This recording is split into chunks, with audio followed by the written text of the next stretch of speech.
श्रीनाथजी दर्शन देजो।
रास रसेश्वर पूरण परमेश्वर दास शरण प्रभु छे तिहारी।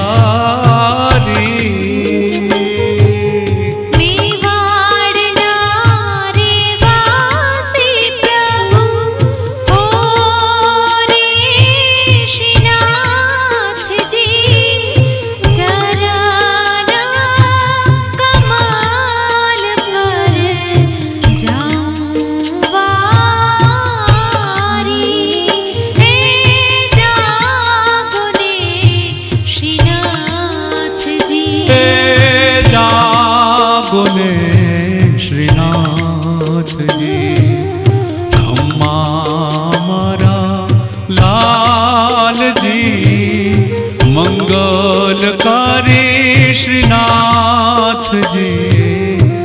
દર્શન દેજો હે જાગો ને શ્રીનાથજી.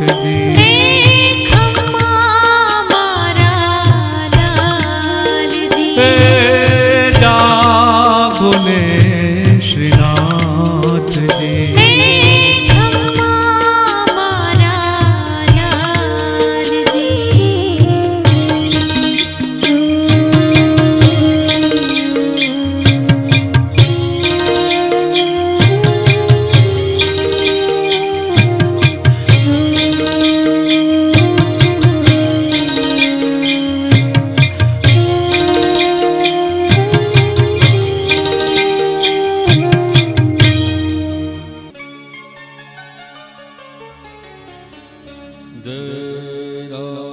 મંગળાના દર્શન પછી 1 કલાક પછી આ દર્શન થાય છે.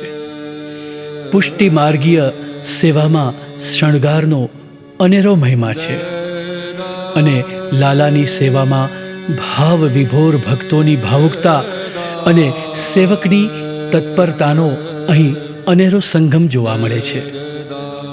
કેસરી સ્નાનની વિધિ પછી શણગારનો આરંભ થાય છે. માથાથી પગ સુધી બની ઠનીને આ શણગાર થયેલા આપણા શ્રીજી બાવા કેટલા શોભે છે. હું તો વારી રે, અરે હું શું કામ, આપણે સૌ લાલાની આ લીલા પાછળ વારી જઈએ. અને એટલે જ લટકે જેણે ગોવર્ધન તોડ્યો, તો આપણી તો શું વિષાદ. શૃંગારના દર્શનનો લાહો આપણે લેવો છે આ કીર્તન દ્વારા. दर्शन खुलने की तैयारी है.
શ્રીનાથજીનો જય જયકાર, શ્રીનાથજીનો જય જયકાર, શ્રીનાથજીનો જય જયકાર, શ્રીનાથજીનો જય જયકાર, શ્રીનાથજીનો જય જયકાર, શ્રીનાથજીનો જય જયકાર, શ્રીનાથજીનો જય જયકાર, શ્રીનાથજીનો જય જયકાર.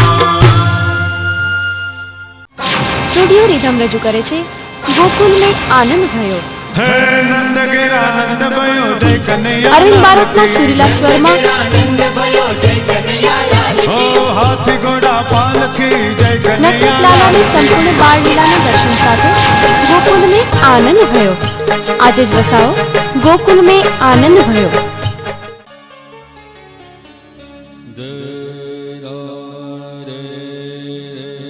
શણગારના દર્શન પછી 1 કલાક બાદ આ ત્રીજા દર્શન છે. પ્રકૃતિની સાથે નિર્દોષ સખાઓના સંગાથે નંદનવનમાં વૃંદાવનમાં વિહરવાનો સમય તે ગ્વાલનું દર્શન. ગૌશાળાના મુખિયાજી આ સમયે શ્રીનાથજીના મંદિરમાં આવે છે અને શ્રીજીને જણાવે છે કે ગાયો તૈયાર છે.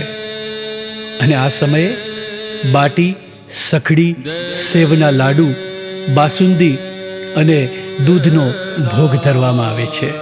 તો ચાલો આનંદ કરતા કરતા આપણે પણ વિહાર કરીએ એની સાથે અને આ ગ્વાલના દર્શનનો આહલાદક અનુભવ કરીએ. दर्शन खुलने की तैयारी है.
ફરકે મુકુટ પર મોરતણા પીછડા, વાંકડિયા વાળ એના ગુચ્છા છે ભાંકડા.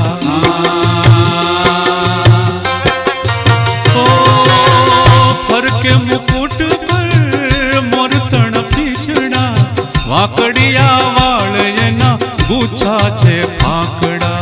વાંકડિયા વાળ એના ગુચ્છા છે ભાંકડા. ગાલે ખંજન ભાલે, ગાલે ખંજન ભાલે તિલક સોહાય છે. ચટકનથી ચાલે મારું ચિતડું લોભાય છે. ચટકનથી ચાલે મારું ચિતડું લોભાય છે. મેવાડના નાથ મને લાગે બહુ પ્યારા, ત્રિલોકના નાથ સારા જગથી એ ન્યારા. ત્રિલોકના નાથ સારા જગથી એ ન્યારા.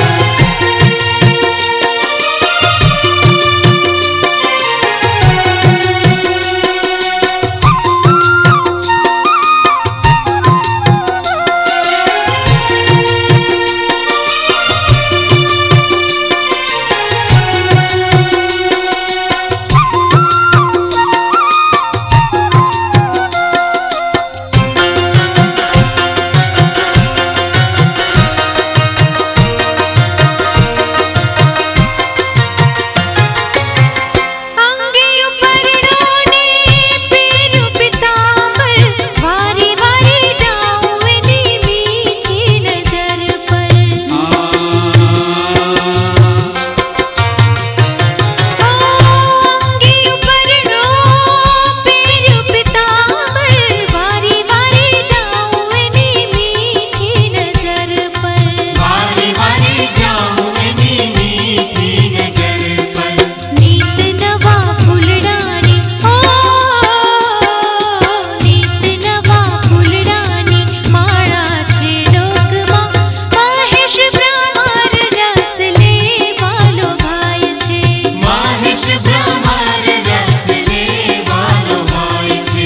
મેવાડના નાથ મને લાગે બહુ પ્યારા, ત્રિલોકના નાથ સારા જગથી એ ન્યારા. ત્રિલોકના નાથ સારા જગથી એ ન્યારા.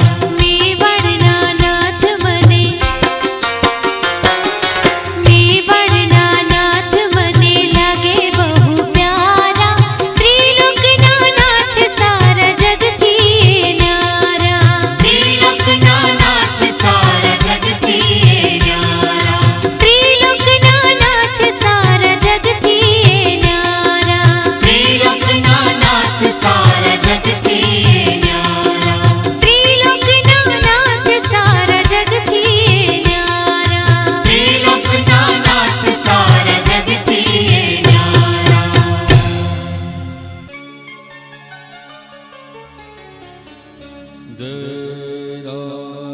રાજભોગ એટલે શ્રીજીને ધરવામાં આવતું દિવસનું મુખ્ય ભોજન. પુષ્ટિ માર્ગના સ્થાપક શ્રીમદ વલ્લભાચાર્યજીના પુત્ર શ્રીમદ વિઠ્ઠલનાથજીએ ખૂબ જ જતનપૂર્વક આ દર્શનનું ભવ્ય આયોજન કરેલ છે. આ દર્શન સમયે શ્રીનાથજી બાવાનો ઠાઠ રાજાશાહી છે. ગળામાં સુગંધી પુષ્પોનો હાર, એક હાથમાં કમળના પુષ્પ અને જાત જાતના ભોજન થાળ, યમુના જળથી ભરેલ ઝારી અને સુવર્ણની તાસકમાં પાનના બીડા છે. આગળના 3 દર્શન સમયે નગારા ક્યાં વાગે છે? માત્ર રાજભોગના સમયે જ, ફક્ત રાજભોગના સમયે જ નગારાનો ધ્વનિ ગૂંજે છે અને નગારા સર્વ વૈષ્ણવોને સૂચના આપે છે કે મંગલા, શૃંગાર અને ગ્વાલના દર્શન ન કર્યા હોય તો આવો હે વૈષ્ણવો, ચાલો જલ્દી આવો અને રાજભોગના દર્શનની ઝાંખી કરો. दर्शन खुलने की तैयारी है.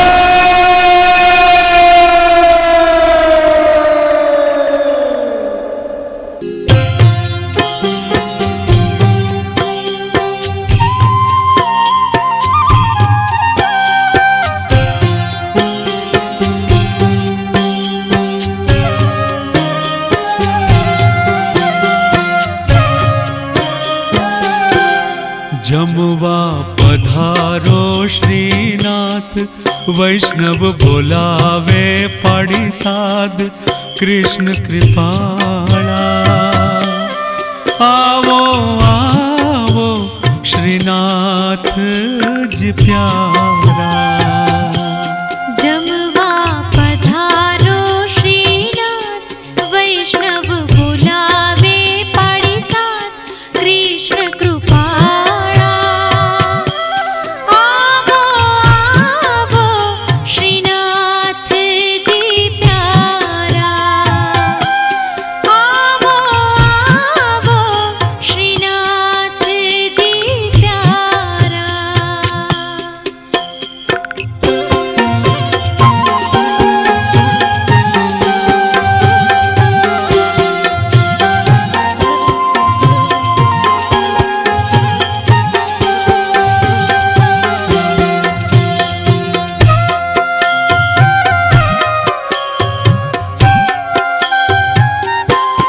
भात भात ना पकवान कर्या छे। माखण मिसरी तो प्रेम धर्या छे। भात भात ना पकवान कर्या छे। माखण मिसरी तो प्रेम धर्या छे। घारी घेवर सारा जमजो सम छे मारा कृष्ण कृपाळा। आवो आवो श्रीनाथ जी प्यारा। आवो आवो श्रीनाथ जी प्यारा।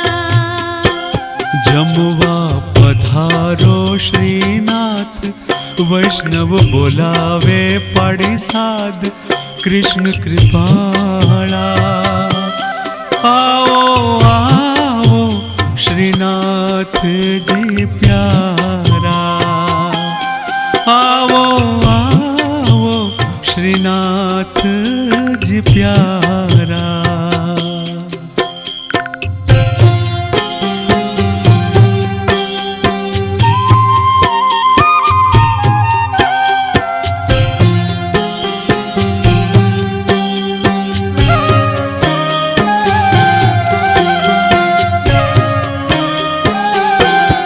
ताजा शाक नु ऊंधिયું કીધું। જાજા ઘીમાં વઘારી લીધું। તાજા શાકનું ઊંધિયું કીધું। જાજા ઘીમાં વઘારી લીધું। રાયતા ચાખી જોજો ભાવે માગી લેજો કૃષ્ણ કૃપાળા। આવો આવો શ્રીનાથજી પ્યારા। આવો આવો શ્રીનાથજી પ્યારા। જમવા પધારો શ્રીનાથ વૈષ્ણવ બોલાવે પાડી સાધ કૃષ્ણ કૃપાળા। આવો આવો શ્રીનાથજી પ્યારા। આવો આવો શ્રીનાથજી પ્યારા।